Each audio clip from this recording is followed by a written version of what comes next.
Alrighty folks, in the last video, I walked you through step by step exactly how to set up ChatGPT so it operates like God mode. In this video, I'm going to walk you through step by step how to speak to AI so you get out what you actually want. Most people are using things like ChatGPT and conversational AI like Google search. By the end of this video, you'll be able to speak to AI and get the exact thing you want out, just like having Elon Musk in your back pocket. By the way, I'm Joshua Sullivan. I built and scaled my own AI company, Workable AI, and now I'm building a $100 million company teaching people how to actually do this stuff. I've invested $200,000 plus in all of this stuff so you don't have to. Let's get into meat, veg, and potatoes. All right, folks, the meat, veg, and the potatoes. So we've been here before. We've had a little squeeze around. We started to customize the way that ChatGPT will now speak to you. Now, this is where we're going to take it from just Google search, one sentence, one prompt. Now, you're probably saying something like this, right?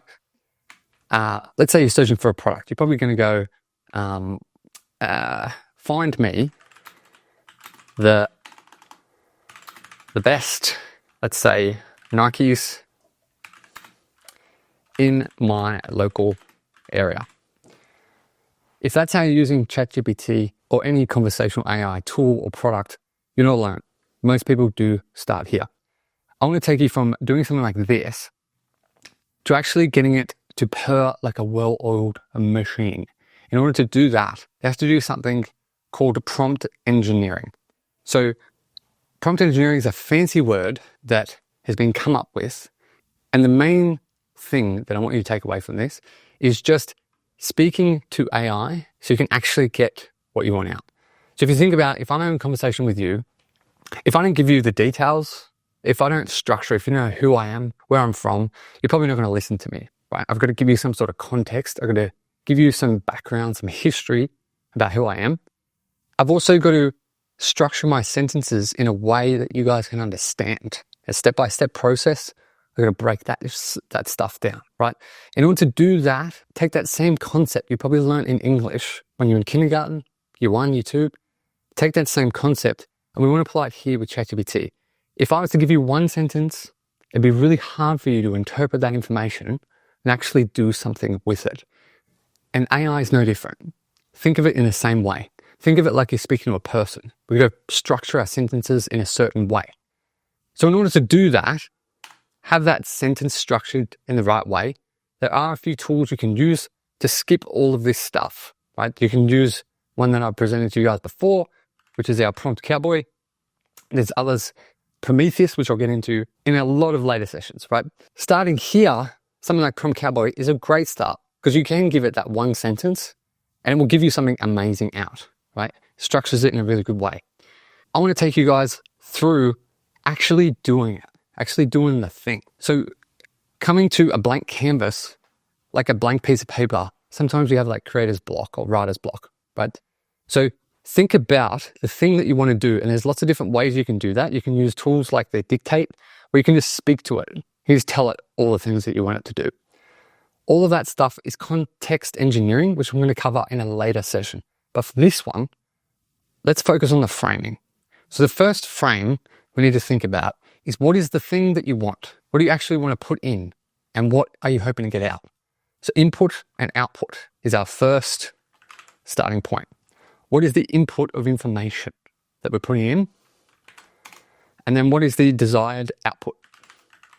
What do we want to get out? If you can frame that and you can tell it exactly what you want out, it's going to know how to create and craft the best input for you, okay? So without input, think about it. Is it you want ChatGPT to act as somebody, or are you just looking for top line information? So with our input and our role, responsibilities, our information, we can have our role. And for this example, let's say you want it to be Elon Musk. Yeah. And with Elon Musk, the responsibility that you want Elon Musk to have is we want Elon Musk to use his famous 5-step framework for how he solves problems. Yeah. So we come in, we put 5-step framework for problem solving.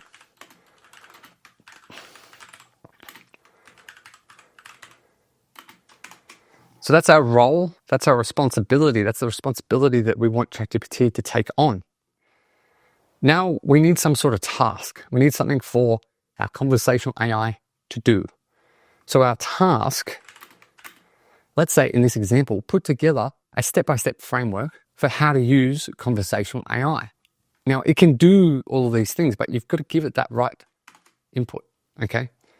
So task, create a step-by-step framework for using conversational AI. So that's the task that we now want ChatGPT to execute on our behalf. The next step for us is coming up with our constraints. So what are constraints? Constraints are the things that we don't want ChatGPT to do. Constraints, limitations, you can put a dash here and just go limitations. An example or an analogy to think about is if I only speak English and I only speak English in a certain country like Australia, our English is very, very different to the UK, right? Built off the same framework, but very, very different. We use different currency, we use different terminology. Same as the US, right? The US, very, very different terminology. So a limitation is a constraint or a restriction that we're then putting on ChatGPT. For example, if you have been exploring the interwebs, been going on socials, seeing lots of marketing content, you probably see it's all AI generated, right? It's the same stuff on repeat. That's because people aren't doing this step. So a constraint or limitation, if I'm in Australia, which I am, I want it to speak using Australian English. So Australian English only, and in brackets. This is where, especially for English, you want to put it in brackets here. If you're in the US, put in brackets US. If you're in the UK, put in brackets UK. Now for Australia, because we've built off the UK framework, I still want to use the Australian spelling and grammar, but we want to use the UK parameters, okay? Now, what it will do sometimes with this is it will use the currency. So we've got to say Australian currency only.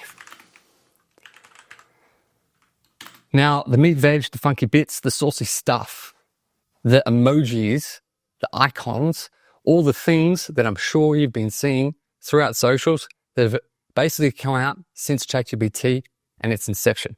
So here is when we can actually limit ChatGPT not to use emojis and icons. Mind-blowing stuff. So no emojis. That's all you have to do to put limitations on it like that. Now, if you were in my previous session, you would have been seeing the way that I structured the prompt to build the brain behind ChatGPT. Now you're just doubling down on that here. No emojis, no icons, use only when requested. So that constraint or limitation now, we will hope, and again, it's still AI, it still sometimes goes off on its own little tangent, sometimes like I can with what I say. But with this, now what you want to do is you want to put that constraint and double down on that underneath there with the output for the desired output, right? So with our desired output, a clear and concise step-by-step framework. That's it. So what we've built right now is the baseline of what Prompt Cowboy would be doing with something like a standard prompt, okay? Basic standard prompt, and we give it a role and a responsibility. So we're going somewhere in between our agent prompt and our standard prompt. I'll cover this in much greater detail later. For now, you want to focus on the input, the information that you're putting into AI or ChatGPT or any conversational AI product, right?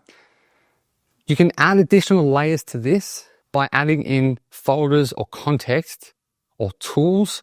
And if you check out some of the later videos I'm going to be releasing, I'm going to dive in detail into what all these tools are. But for now, let's just use a basic prompt and we can see what it gives us as an output. So this, when you think about it, when you're thinking about marketing content, branding content, maybe you're in business and you're coming up with like operational, like SOPs and all that sort of stuff. If you just say, create an SOP for my computer, it's going to be thinking like I would, what kind of computer you have? What's the product year, limitations? What's the configuration? What kind of SOP do you need? And what for? Is it how to start it up? Is it how to go in your folders? So giving ChatGPT, AI, all this information, you can get a really good outcome. And you can do something that's called a one-shot prompt. Now, one-shot prompt, one input, one output. If you're spending 15, 20 minutes, 30 minutes inside of here, I'm sure it gets pretty annoying after a while. It's like, hey, ChatGPT, just speak to me. Give me what I actually need. That's you not actually giving it what it needs, so you get what you want. So folks, a pretty spicy output. Now, if you guys are wanting to dive deep into all this stuff, we're literally just scratching the surface. This is the starting point. This is the tipping point for you using ChatGPT like you probably are right now with it in your back pocket. You don't even know the superpower you have in your hands. I'm trying to help you to unlock it. Just keep tuning in every week. I'll give you the blueprints. I'll give you the templates. I'll see you in the next one.